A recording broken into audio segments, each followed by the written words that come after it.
Hollywood silver screen presenting hatching. Movie की start में हम देखते हैं एक लेडी को जो अपनी फैमिली के साथ व्लॉग बना रही थी। तभी एक पक्षी खिड़की से अंदर घुस आता है और वो पूरी तबाही मचा देता है। उसको पकड़ने के चक्कर में ये पूरी फैमिली कुछ न कुछ कीमती सामान को तोड़ देती है, लेकिन फिर भी वो पकड़ में नहीं आता। पर उनकी बेटी टिंजा एक टावल को यूज करके उसको कैप्चर कर लेती है और जैसे ही टिंजा उसको कैप्चर करती है उसकी मॉम उसकी गर्दन तोड़ देती है। कहा तो ये व्लॉग में इतनी सीधी लग रही थी, लेकिन ये बिल्कुल भी सीधी नहीं थी। मॉम के कहने पर वो उसको कंपोस्ट में फेंक देती है, लेकिन तभी उसमें थोड़ी हलचल हो जाती है, जिसको देखकर साफ पता चलता है कि उसके अंदर अभी भी जान बाकी है।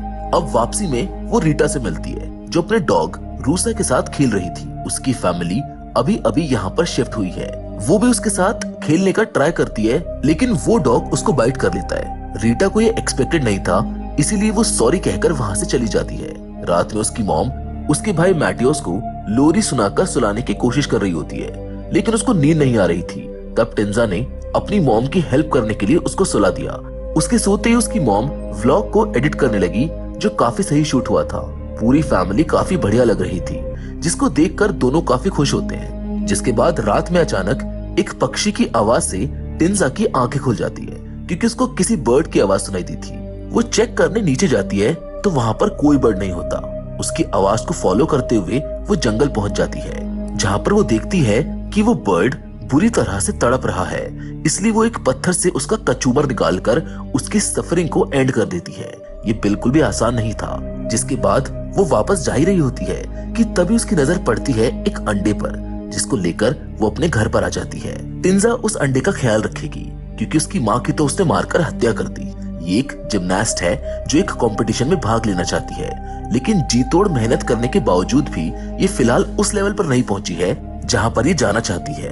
लेकिन उसकी मॉम ने अपने व्लॉग पर ये बोल दिया है कि ये कंपटीशन में खेलेगी, जिसका मतलब है कि अब इसको खेलना ही पड़ेगा। टीचर उससे कहती है कि तुम खुद पर भरोसा रखो, क्योंकि तुम कर लोगी। लेकिन भरोसा ही तो है जो उसको नहीं हो रहा। उसकी क्लासमेट्स टिंजा को घूमने जाने के लिए बोलती है, लेकिन वो उनको मना कर देती है।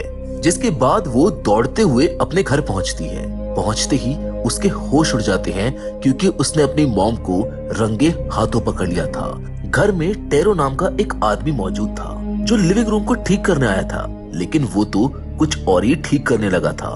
अब क्योंकि उसकी मॉम पकड़ी गई है, इसीलिए वो काफी बेशर्मी से अपनी गलती को जस्टिफाई करते हुए टिंजा को समझा रही होती है, ताकि इसका राज न खुले। टिंजा कहती है कि फिर डैड का क्या, जिसके बाद वो कहती है कि कुछ नहीं। टिंजा कंफ्यूज थी, इसीलिए अगली सुबह हिम्मत करके वो डैड के पास जाती है, लेकिन कुछ बोल नहीं पाती।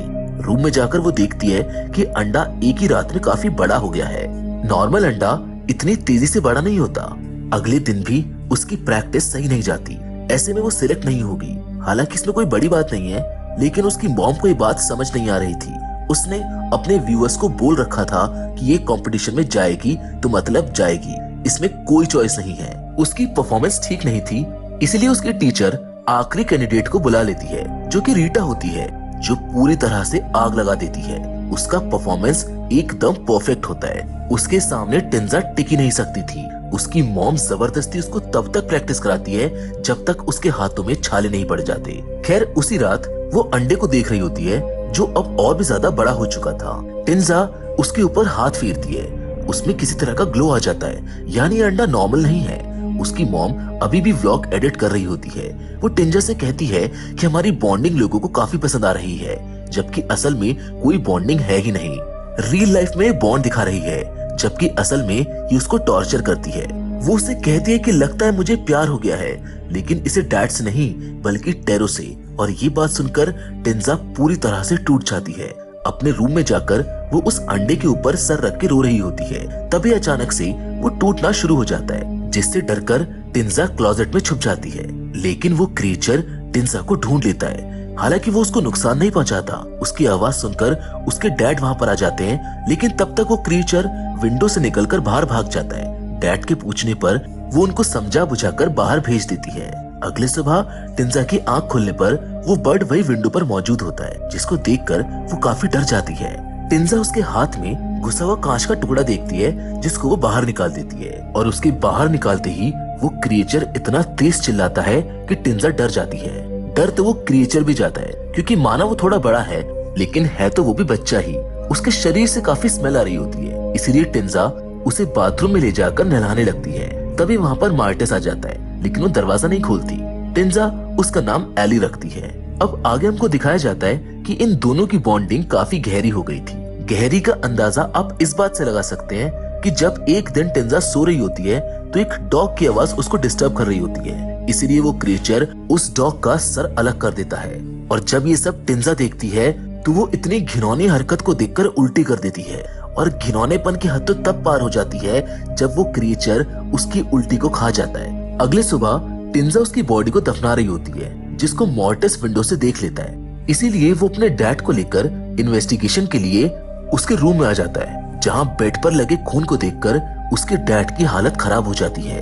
अगले दिन वो एली के लिए खाना खरीद रही होती है, तभी अचानक रीटा भी वहाँ पर पहुँच जाती है। वो दोनों साथ घर आते हैं, जहाँ रास्ते में रीटा उससे कुछ पोस्टर्स लगाने में हेल्प मांगती है, जो कि उसके डॉग रूजा के मिसिंग होने की है। यानी कि जो बॉडी वो क्रिएचर लेकर आया था वो उसके डॉग की थी। उसके घर पहुंचते ही मार्टिस उस डॉग की बॉडी को निकाल लेता है, क्योंकि उसकी मॉम उसके लिए कोई गिफ्ट नहीं लाई थी। वो एक मास्क पहनकर टिंजा के कमरे में पहुंच जाता है, जहां एली अपना पंजा मारकर उस मास्क को अलग कर देता है। तभी नीचे टिंजा तड़पना स्टार्ट हो जाती है, यानी इनके बीच में कुछ तो कनेक्शन है। होश में आते ही टिंजा अपने रूम में आ जाती है और उसके पीछे उसकी मॉम भी कमरे में आ जाती है। उस कमरे में से बहुत बुरी स्मेल आ रही थी। साथ ही क्लोजेट में उसकी ड्रेस के चिथड़े भी थे, जिनको देखकर उसकी मॉम गुस्सा होकर वहाँ से चली जाती है। अब अगर आप नोटिस करो तो एली बिल्कुल बच्चों की तरह प्रॉब्लम्स खड़ी कर रहा है, और ये एक माँ की तरह उनको हैंडल कर रही है। लेकिन ये ज्यादा दिन तक नहीं चलेगा, क्योंकि एट द एंड वो है तो एक फ्रीक ही। वो उसको खाना खिलाती है, लेकिन जब तक उसमें टिंजा की उल्टी ना हो वो उसको स्वाद नहीं लगता। एक्चुअली में छोटे बर्ड्स इसी तरह खाना खाते हैं। अगली रात मार्टिस पूरी तरह घबराकर भाग जाता है, क्योंकि उसका सामना एली से हो जाता है। फिलहाल वो थोड़ा बदल गया है, उसने इंसानी कपड़े पहन लिए हैं। वो सोते हुए टिंजा की मॉम को सेड्यूस करता है, लेकिन आंखें खुलने पर उनको वहाँ पर कोई भी दिखाई नहीं देता। पर शरीर पर लगे चिपचिपे लिक्विड से उनको समझ आ जाता है कि शायद यहाँ पर कोई तो था। जहाँ चेक करने पर उनको मार्टिस मिलता है, जो काफी डरा हुआ था।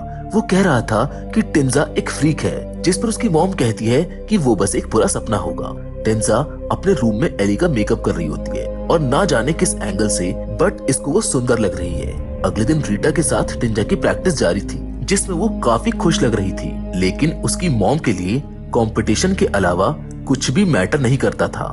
वो रीटा को भी घर के लिए लिफ्ट ऑफर करती है, लेकिन वो नहीं लेती, और यही तो उसको नहीं करना चाहिए था, क्योंकि उसकी वजह से टिंजा दुखी हो जाती है। इसीलिए एली, जो पूरी तरह से इंसान में बदलती जा रही है, वो वहाँ पहुँच जाती है। टिंजा भी भांप लेती है कि अब काफी देर हो चुकी है। रीटा उसको देखकर पूरी तरह घबरा जाती है। तभी टिंजा भी तड़पने लगती है, लेकिन उसकी मॉम उसको शांत कर देती है।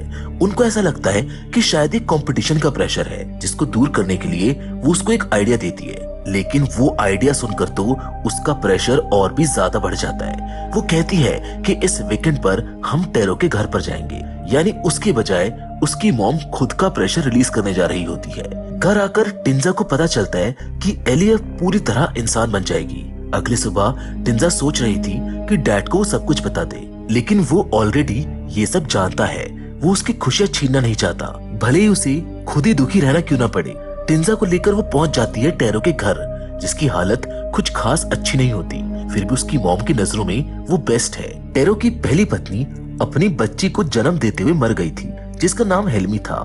मॉम उसको लेकर काफी खुश थी, लेकिन टिंजा का मन वहाँ पर नहीं लग रहा था। एली भी उसको ढूंढते हुए टेरो के घर पर पहुंच जाती है। अच्छा, मैं आपको एक बात बताना भूल गया था। उस क्रिएचर के बिल्कुल टिंजा जैसे बाल निकल आते हैं, जिसको देखकर टिंजा समझ जाती है कि वो क्रिएचर एक लड़की है। टिंजा टेरो के घर पर बहुत अकेला फील कर रही थी, इसीलिए वो एली को देखकर बहुत खुश हो जाती है। जिसके नेक्स्ट सीन में हम देखते हैं कि टिंजा को पता चलता है कि रीटा का एक्सीडेंट हो गया है। वो उससे मिलने हॉस्पिटल जाती है, जिसकी ऐसी हालत को देखकर वो घबरा जाती है। उसे पता था कि ये सब एली ने किया है, इसीलिए वो वापस आकर एली के ऊपर खूब चिल्लाती है। वो बोलती है कि ये सब कुछ मैंने तुम्हारे भले के लिए किया है, क्योंकि वो बहुत स्ट्रॉन्ग कॉम्पिटिटर है। अगर वो कंपटीशन में पार्ट लेती तो तुम्हारा जीतना नामुमकिन था। टिंजा कहीं ना कहीं खुद भी यही चाहती थी कि रीटा पार्टिसिपेट ना कर पाए, लेकिन वो उसको इतना दर्द नहीं देना चाहती थी। अब टिंजा ये नोटिस करती है कि एली की शक्ल धीरे धीरे उसके जैसी होती जा रही है, पर अगर बात उसकी हरकतों की करें तो उसकी हरकत बिल्कुल उसके ऑपोजिट थी। उसी दिन आगे टेरो एली को खाना खाते हुए देख लेता है, जो बिल्कुल जानवरों की तरह खाना खा रही थी। ये चीज टेरो को बहुत अजीब लगती है। वो उसकी मॉम को ये सब बताने जाता है, जहाँ पर टिंजा उसको समझाने की कोशिश करती है और कैसे न कैसे करके वो उसको समझा लेती है। अब आगे हमको उस दिन को दिखाया जाता है जब टिंजा परफॉर्म करने वाली थी, लेकिन उसकी तैयारियों से उसकी मॉम अभी भी खुश नहीं थी। ये चीज टिंजा को बहुत दुखी कर देती है। वो सोचती है कि उसकी मॉम जितना प्यार हर्मी को करती है उसको क्यों नहीं कर रही। उसको हर्मी से चिढ़ होने लगती है, लेकिन तभी वो ये भी समझ जाती है कि वो इस चीज से दुखी नहीं हो सकती, इसीलिए वो अपना ध्यान भटकाने लगती है। लेकिन तब तक बहुत देर हो चुकी थी, क्योंकि एली हर्मी के पास पहुंच गई थी। टिंजा एली की हर आहट को महसूस कर रही थी। वो जानती थी कि एली हर्मी को जरूर नुकसान पहुंचाने के इरादे से वहां पर गई है, लेकिन टिंजा ऐसा बिल्कुल भी नहीं चाहती थी। इसीलिए वो खुद का हाथ तोड़ लेती है, जिसका दर्द एली भी महसूस करती है, जिस वजह से वो हर्मी के ऊपर हमला नहीं कर पाती और मजबूरन उसको वहां से जाना पड़ता है, जहां उसको भागते हुए टेरो देख लेता है, जिसको देखकर उसको ऐसा लगता है कि टिंजा को शायद कोई मल्टीपल पर्सनालिटी या फिर कोई बायपोलर बीमारी है, जिसमें उसको पता ही नहीं होता कि वो क्या कर रही है। वो ये सब टिंजा की मॉम को बताने लगता है, जिस वजह से वो उससे ब्रेकअप कर लेता है। ये सब टिंजा की वजह से हुआ था, इसीलिए उसकी मॉम टिंजा को डांटना शुरू कर देती है। वो बोलती है कि तुम परफेक्ट क्यों नहीं हो। वो दोनों वापस घर आ जाते हैं, जहाँ एली भी उनके पीछे पीछे घर आ जाती है, लेकिन इस बार टिंजा उसको अपने कमरे के अंदर आने नहीं देती, क्योंकि ये सब जो कुछ भी उसके साथ हो रहा है, इन सब की असल जिम्मेदार तो एली ही थी। लेकिन फिर भी एली पीछे के रास्ते से घर के अंदर आ जाती है, जिसको टिंजा के मॉम डैड देख लेते हैं, लेकिन वो अभी भी यही समझ रहे हैं कि ये टिंजा है, जबकि उसकी हालत को देखकर अब इनको यकीन हो गया है कि टिंजा को कोई बायपोलर डिजीज है।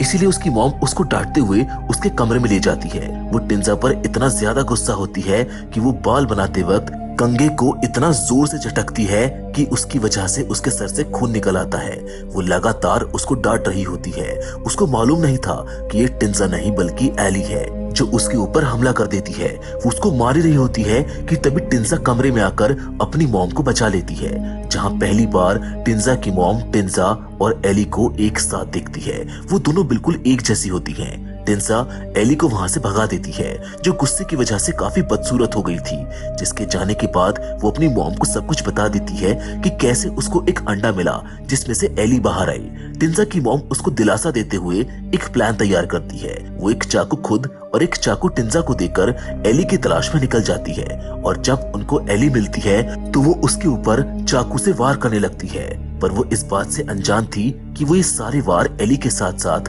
अपनी बेटी टिंजा के ऊपर भी कर रही है। टिंजा उसको रोकने और समझाने की कोशिश करती है, लेकिन गलती से उसकी मॉम से वो चाकू टिंजा को ही लग जाता है, जिसकी वजह से टिंजा की मौत हो जाती है। एली उसका सारा खून पी लेती है।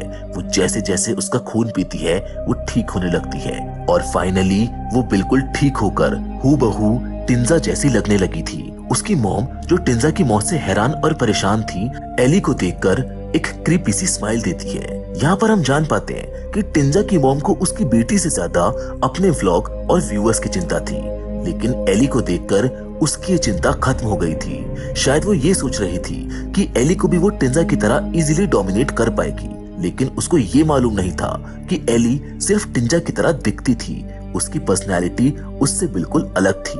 ये सोचना तो उसकी मॉम का था, लेकिन एली के मन में क्या चल रहा था और वो आगे क्या करने वाली थी, इसी सस्पेंस के साथ ये फिल्म यहीं पर खत्म हो जाती है। हम उम्मीद करते हैं कि ये अनयूजुअल सी स्टोरी आपको पसंद आई होगी। बाकी आप हमको कमेंट करके अपने सजेशन शेयर कर सकते हैं। And with all that said, फिलहाल तो आज की कहानी में बस इतना ही। मिलेंगे आपसे एक और मजेदार कहानी के साथ, मगर हमेशा की तरह। तब तक के लिए धन्यवाद।